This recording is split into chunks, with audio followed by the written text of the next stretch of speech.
लक्ष्मीला बोलवायचं असेल तर घरातलं ओझं काढून टाक. लक्षपूर्वक ऐक. लक्ष्मी ही केवळ सोन्या नाण्याची पैशांची देवी नाही, ती ऊर्जा आहे, ती चैतन्य आहे. लक्ष्मी तिथेच येते जिथं घाण नाही. बाळा, तू म्हणतेस रोज पूजा करते, पण लक्ष्मी घरी येत नाही. तू जरा तुझ्या घरात बघ.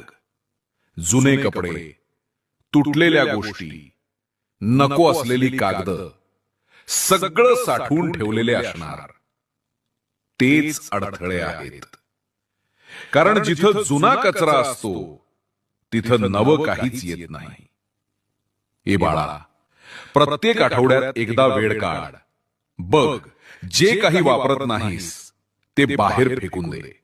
चांगले असेल तर ते कोणाला तरी दे ज्याला त्याचा उपयोग होईल.